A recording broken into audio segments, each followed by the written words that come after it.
प्रश्नावली 1.2 देखिए, प्रश्नावली 1.2 1.1 पढ़ चुके हैं। ठीक है, अब इसमें भी हमें क्या पढ़ना देखिएगा।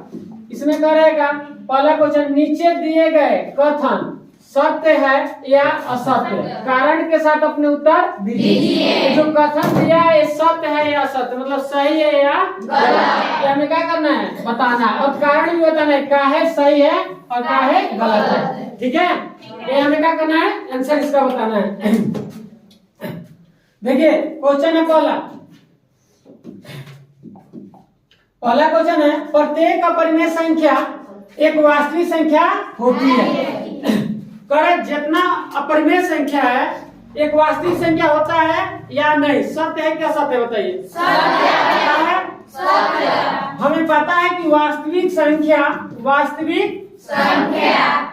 जो भी वास्तविक संख्या है, वास्तविक संख्या वो परिमेय और किससे मिलकर बनी होती है, और अपरिमेय से। किससे, अपरिमेय से मिलकर बनी है। बात समझे, परिमेय और अपरिमेय से मिलकर कौन संख्या बना होता है, तो जितना परिमेय संख्या होगा वास्तविक संख्या होगा, और जितना अपरिमेय संख्या वो भी वास्तविक संख्या होगा। तो कह रहे हैं क्वेश्चन, जितना अपरिमेय संख्या है वास्तविक होगा, क्योंकि दोनों से मिलकर बना है। बात समझ में आ रहा है, ये कथन सत्य है कि असत्य? चलिए सही है। अब हमें इसका आंसर देंगे। पहला हम लिखेंगे, यह कथन क्या है, सत्य है। क्यों है बता सकते हैं, कारण। कारण लिखेंगे, लिखेंगे कारण। हम जानते हैं कि परिमेय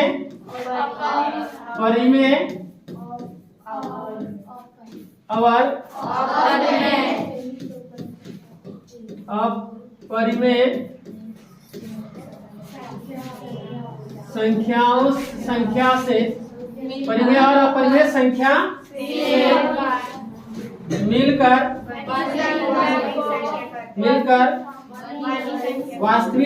मिलकर वास्तविक संख्या बनी संख्या बनती है।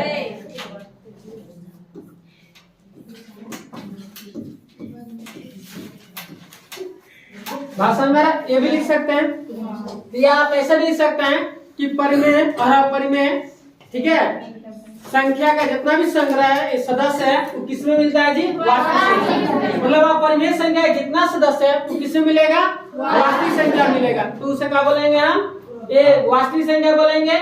और ये पता है, जो कथन है ये सत्य है, क्योंकि परिमेय संख्या के जितना भी सदस्य है किसमें मिलेगा, वास्तविक संख्या मिलेगा। इसलिए ये कथन का है सत्य।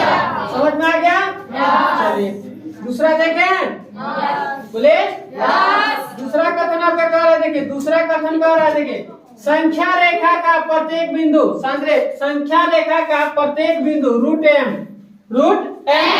के रूप का होता है, जहाँ एम एक प्राकृतिक संख्या है। अब संख्या रेखा, तो संख्या रेखा समझिए पहले। संख्या रेखा क्या है, वो संख्या रेखा है। तो संख्या रेखा में 0 भी होता है, -1 भी होता है, इधर 1 2 3 -2 -3 ऐसा होता है ना संख्या रेखा पर, होता है कि नहीं? देख रहे हैं कि संख्या रेखा पर सब संख्या होता है, लेकिन हम कह रहे हैं कि संख्या रेखा का प्रत्येक बिंदु रूट एम के रूप का होता है, जहाँ एम एक कौन संख्या होने से, एम कौन संख्या होने से, प्राकृतिक। तो यहाँ बताइए, हम रूट में 4 लिखेंगे, रूट में क्या लिखे 4, तो क्या आ गया 2 आ गया। तो 4 एक प्राकृतिक संख्या है, इसका मान 2 आया। बात समझ में आ रहा है? लेकिन अब बताइए माइनस क्या होगा, रूट माइनस 2 रूट माइनस ऐसे हो जाएगा। बात समझ में आ रहा है? तो 0 देख रहे हैं, 0 कौन सा है, प्राकृतिक संख्या है, -1 प्राकृतिक संख्या है, -2। तो देख रहे हैं कि कह रहा है m एक प्राकृतिक संख्या, तो m प्राकृतिक संख्या यहाँ अगर मान रखते हैं सिर्फ प्राकृतिक संख्या का, तो वो सही है। लेकिन यहाँ संख्या रेखा पर माइनस प्राकृतिक संख्या है, संख्या रखा संख्या का और भी संख्या है, 0 भी है, -1 भी है, लेकिन ये प्राकृत संख्या नहीं है। इधर जाएंगे तो प्राकृत संख्या है। तो अब कह रहे संख्या रेखा का प्रत्येक बिंदु, संख्या रेखा का प्रत्येक बिंदु प्राकृत संख्या होता है, सही गलत?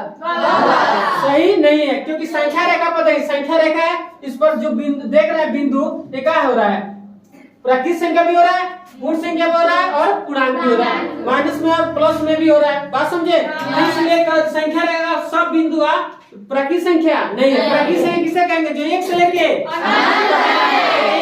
अनंत तक जाए। तो बताइए आप यहाँ तो एक से तो यहाँ जा रहा है, सही है, और भी संख्या रेखा पर, संख्या रेखा पे और भी तो संख्या है, तो एक प्राकृत संख्या नहीं है। तो कह रहा है प्रत्येक संख्या रेखा का बिंदु √m के रूप का होता है, जहाँ m एक प्राकृत संख्या, तो m एक प्राकृत संख्या नहीं हो सकता है, क्योंकि संख्या रेखा पर और भी संख्या है। तो यह कथन का है, यह कथन का हो जाएगा, सत्य होगा। पता चला कि संख्या रेखा पर बताइए 0 भी है, -1 -2 ये भी है, ठीक है, ये सब है, तो हम क्या कहेंगे कि वो सब प्राकृत संख्या, वो प्राकृत संख्या नहीं है। तब लिखेंगे यह कथन, क्या लिखेंगे?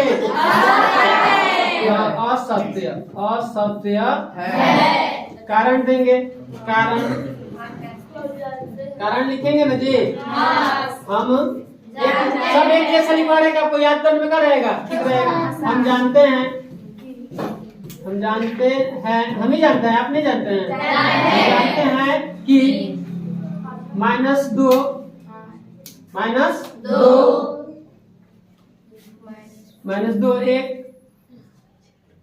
-2 एक पूर्णांक है, लेकिन यह प्राकृत संख्या नहीं है। लिख लेंगे? आया समझ में? कोई दिक्कत नहीं। समझ में आ रहा है? चलिए और आगे देखते हैं।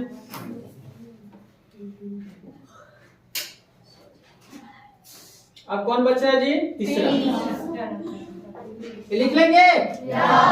चलिए आगे देखिए, तीसरा यही बना देते हैं। तीसरा कह रहा है, देखिए, प्रत्येक वास्तविक संख्या एक अपरिमेय संख्या होती है। नहीं। जितना वास्तविक है अपरिमेय होगा? नहीं।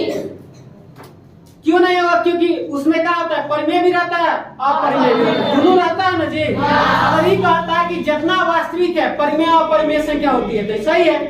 जितना वास्तविक है परिमेय और अपरिमेय है, लेकिन हम कहें जितना वास्तविक है वो परिमेय संख्या है नहीं, क्योंकि अपरिमेय भी उसमें होता है, दोनों से मिलकर न बना होता है जी। तो कह रहे क्वेश्चन का प्रत्येक वास्तविक संख्या अपरिमेय संख्या होता है? नहीं। क्योंकि हमें पता है कि वास्तविक संख्या में अपरिमेय भी होता है और परिमेय भी होता है। तो जितना वास्तविक है अपरिमेय नहीं होगा, ठीक है, और जितना वास्तविक है परिमेय भी नहीं होगा। बात समझ में आ रहा है? हम ये कहेंगे कि जितना वास्तविक है परिमेय और परिमेय दोनों होता है, ठीक है। बात समझ में आ रहा है? तो हम यहाँ लिखेंगे यह कथन, क्या लिखेंगे? संख्या लिख लेना, लिखेंगे यह कथन असत्य का है, असत्य है। क्या है असत्य? पता चला। कारण बताएंगे, कारण, ठीक है। हम जानते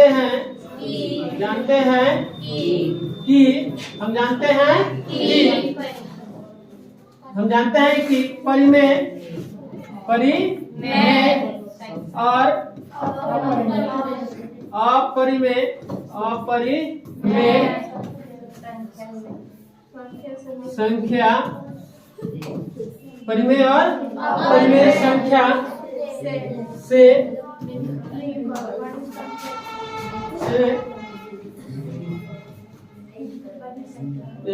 हम जानते हैं कि परिमेय और अपरिमेय संख्या से मिलकर लिखते हैं ना, मिलकर वास्तविक, बनी, जानता है कि परिमेय और अपरिमेय संख्या से मिलकर वास्तविक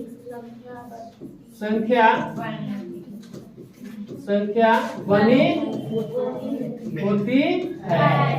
ठीक है, बनी होती है। साफ साफ लिख लेना।